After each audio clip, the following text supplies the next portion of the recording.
Welcome everyone to our FDI initiative for October 2022. My name is Dr. Dina Counts, and I'm a part of our FDI team that brings you presentations monthly. We're sorry that we weren't able to do a live presentation this month, but due to a faculty retreat, we were all gone and not able to attend, those that were full-time faculty. So we're sharing with you this recording that Dr. J.D. Wallace has done concerning hitting a home run with conference presentations. We hope you enjoy it. I'd like to tell you a little bit about Dr. Wallace. He's a professor of communication at Abilene Christian.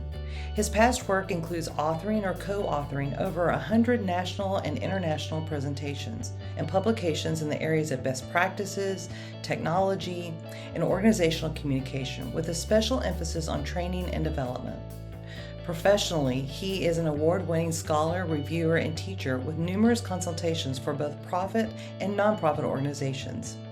He has been extremely active in the governance of the National Communication Association, including roles of senior leadership for both the training and development and human communication and technology divisions.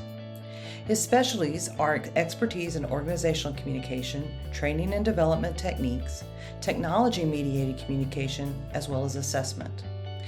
JD is also a leader at his church and has been married to his wonderful wife, Merle, for several years.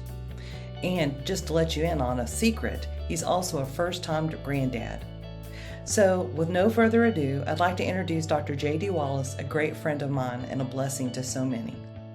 I want to welcome everybody today, and today's seminar is about hitting a home run with conference presentations. My name's J.D. Wallace, and frankly, I wish I had had something like this 30 years ago or 20 years ago or even more recently, because I think it would have increased the effectiveness of my presentations and maybe helped me obtain some of the goals that I wanted for conferences more efficiently than the ways that I went about it. So I want to start with some basics. I teach in the Communication and Sociology Department at Abilene Christian University on the Abilene campus.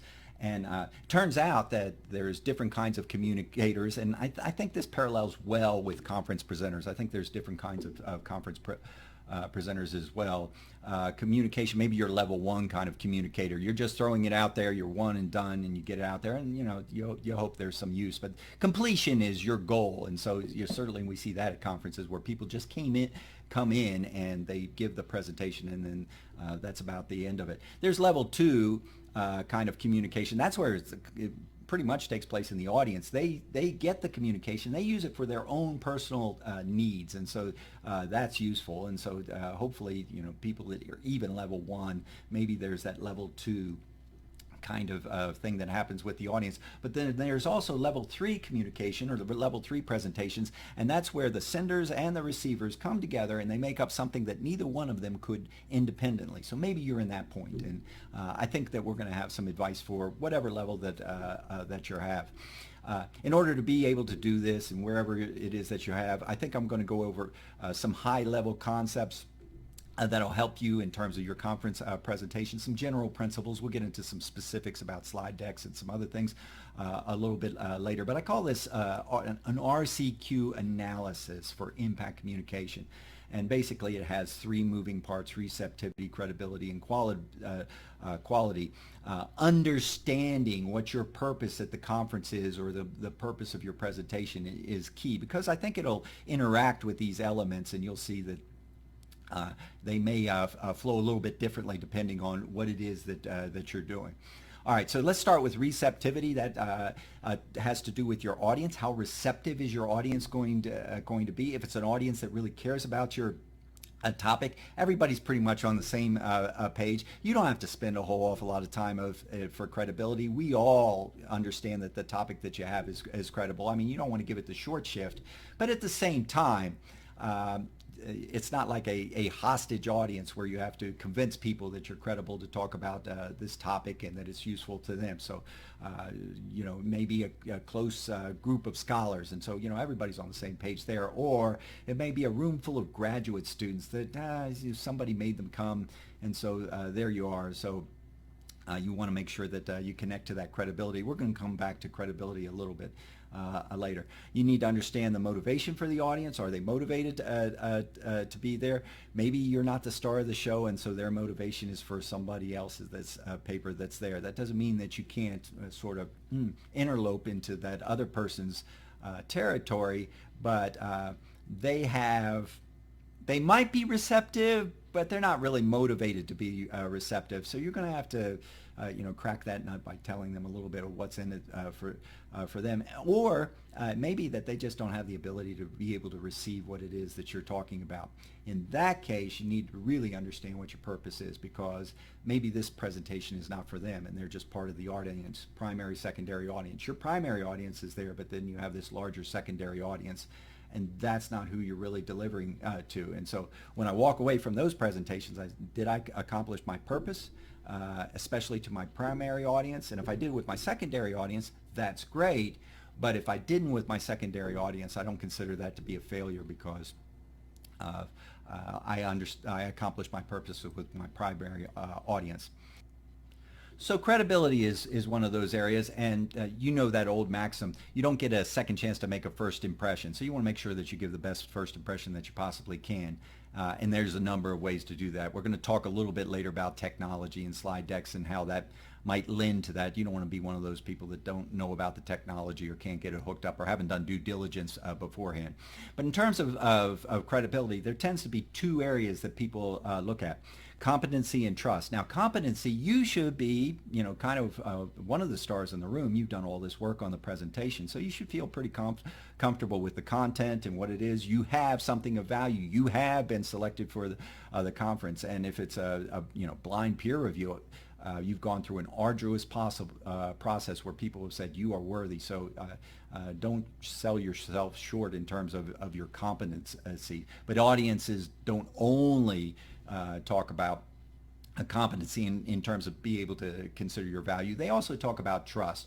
Are you going to give them something of value at the end of the day? And they're the ones that are going to make the decision upon that, of whether what you have is value. So you need to know who it is that your audience is, and you need to make sure that you give them something of value, and you need to be competent in your presentation.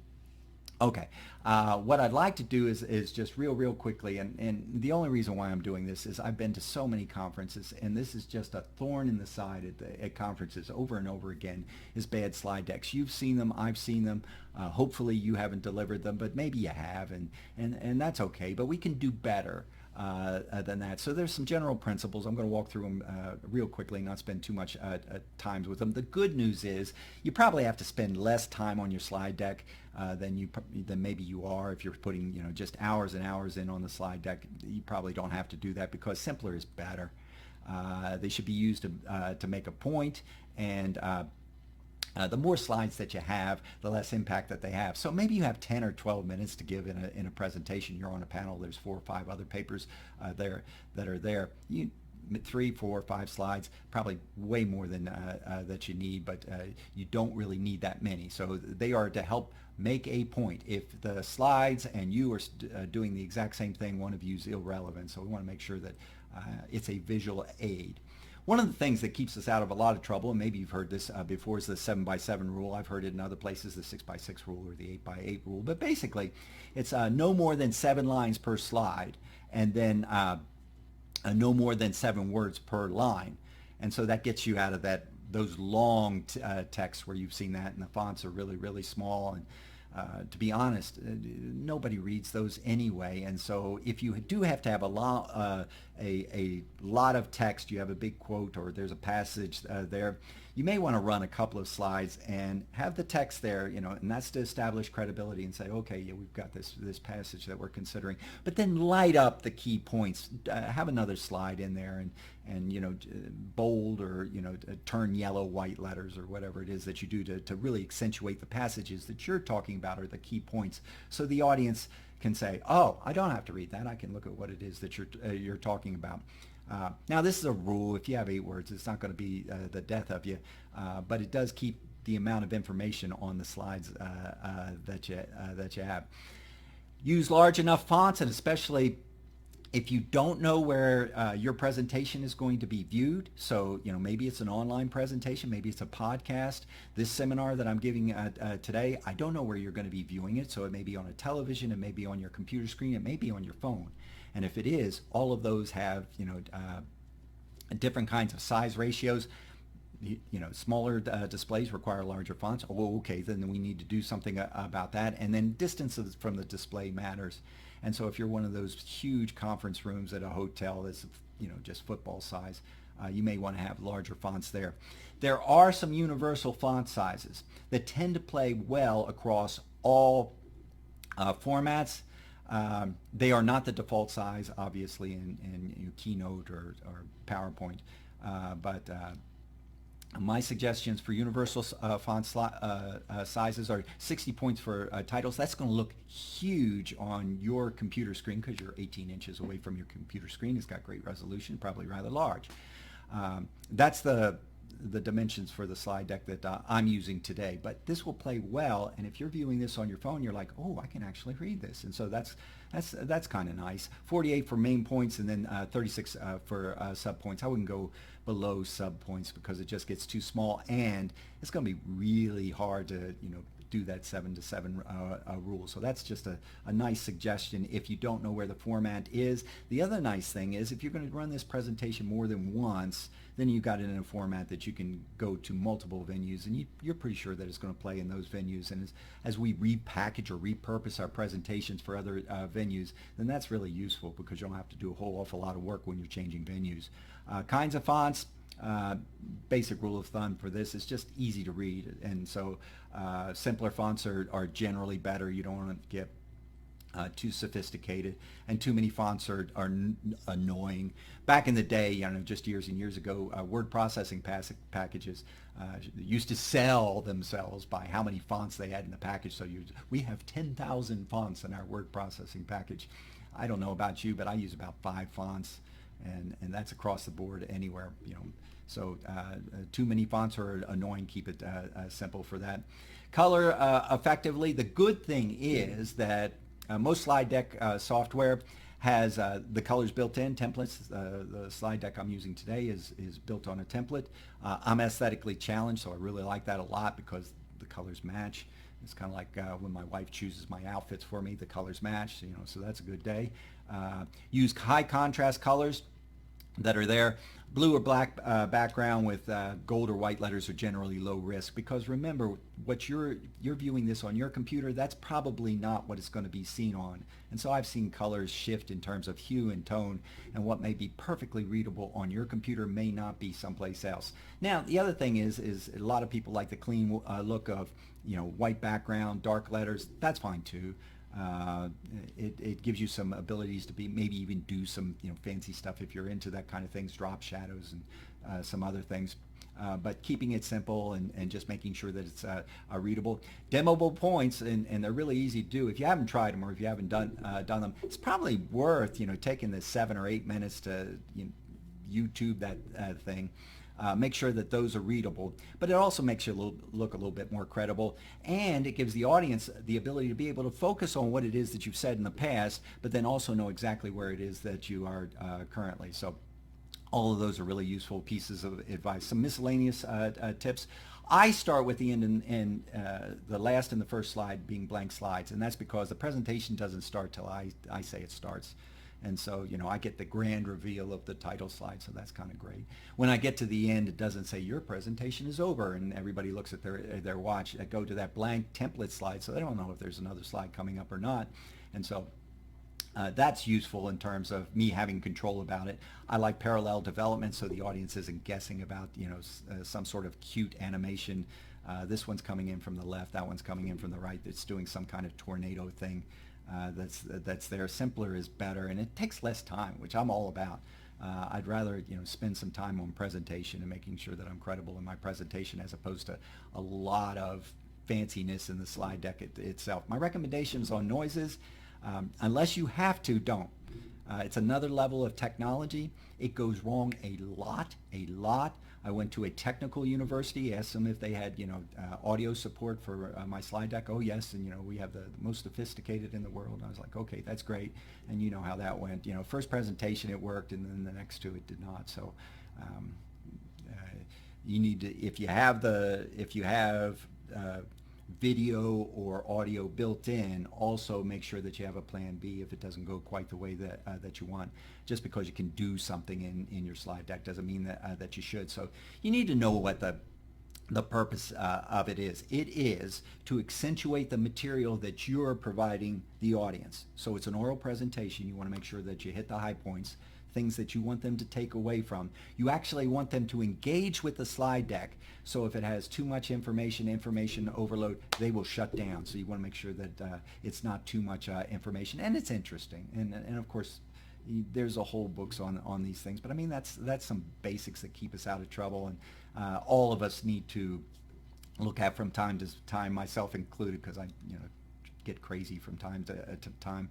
In terms of the technology that you have, maybe you're bringing your own laptop, you're plugging that in. If you are, and you can, I certainly want to make sure that it fits with the technology that's going to be used. Maybe I don't know that, and so okay, so this is sort of running without a net. If I do, I will bring multiple technology. So I'll have my laptop, which I like because I have control. I know what it's going to be able to do. I'll probably have a flash drive too, in case that they're like, no, we can't hook up your laptop. It needs to go on this. And I may even email it to myself. But if you email it to yourself, networks go down a lot, especially at hotels and conference venues, and they just do. So make sure that when you're giving that presentation, high-tech and no-tech presentation, you can do it both ways. Once again, test first time use. And I've been known to go to the room that I was going to present in, hook it up, and see if things worked out. Because when I get to the room itself, and we're going to talk about this a little bit, when I get to the room itself, I don't want to be fiddling with any of those things. I'd rather be fiddling with the room and enhancing my credibility in ways that I possibly can. So let's talk about the quality of the presentation itself. And so what can I do to enhance the quality of the presentation? First of all, know what your objective is for the presentation. So maybe you're a level 1 or level 2 or level 3 communicator. Know what that is, because that's going to change the kind of presentation that you have. If all I'm trying to do is do my time and get out, okay, that's fine. And hopefully there'll be some people there that will have value in that. But at the same time, if it's more, maybe you're like me, and I like to use these as interactive kinds of environments where I can learn from my audience and appeal to the wisdom of the room, if you will. Then I need to know that. The bottom line is impact of the presentation. They're not going to be able to consume all the things that you've put in this paper, so you need to make sure that you've done your due diligence in making cuttings of your presentation.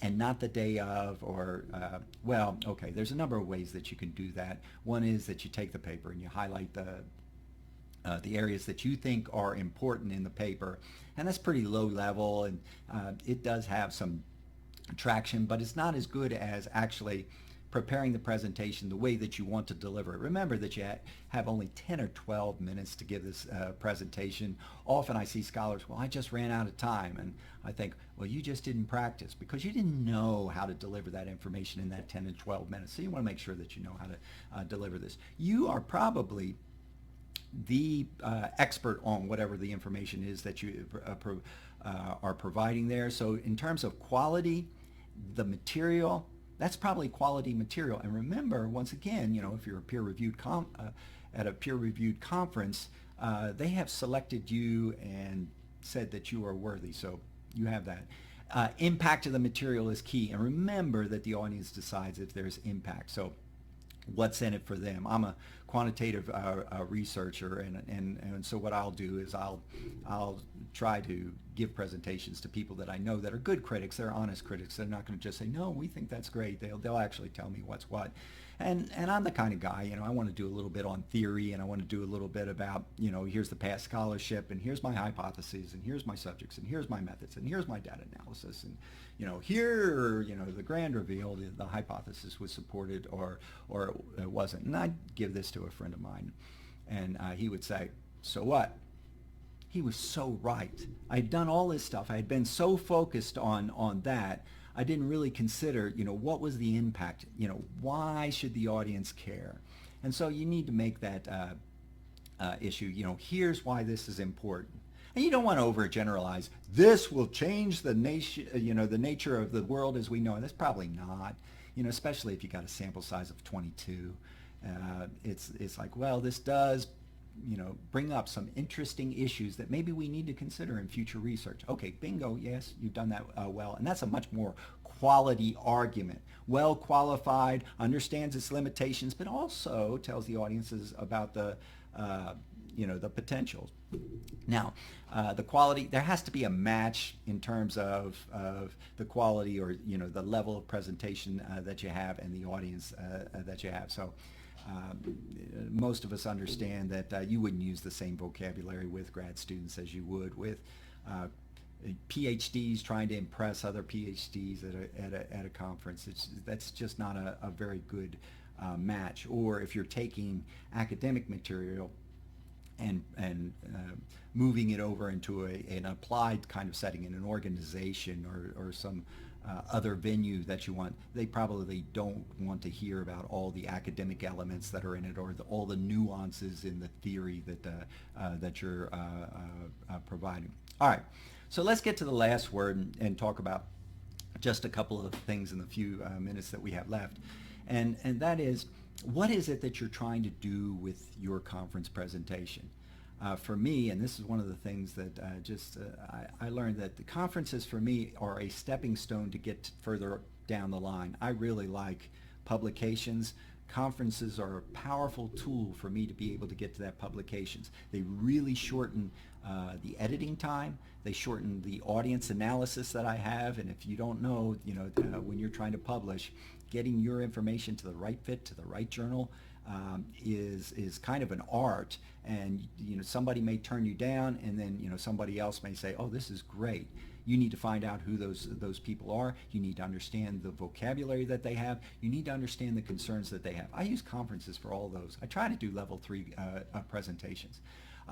Even if I'm doing a presentation and I don't have a paper, I'm supposed to be on a panel, I do the due diligence and preparation anyway. I always have a paper.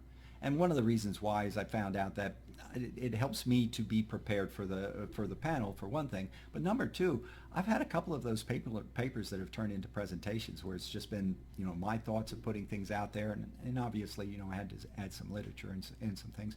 But it's really, really useful. And so if that's your end goal, then that might be helpful for you. The other thing is, this is a conference presentation. You're there for a reason. Understand that reason, and then don't try to make the conference more than the reason that you have. The purpose that you have is the purpose that you have. Maybe you're trying to get your feet wet and just try to get some conference presentations in. Okay, do that. Have fun. Eat some good food. That'll be awesome. Maybe you're trying to network with other scholars. Okay, that's fine. Make sure that you're at the places that they're at, and especially if they're in the room. Not having to prepare your presentation means that you can talk to them before the presentation, and obviously that enhances the credibility that you have. Maybe you're looking for people to collaborate with, or other opportunities there, or some solving problems. I like appealing to the wisdom of the room. I think that's what conferences were designed for. We have people that are trying to solve difficult problems, or do really difficult thinking. And so when I don't understand things, I'm like, I really don't quite understand that.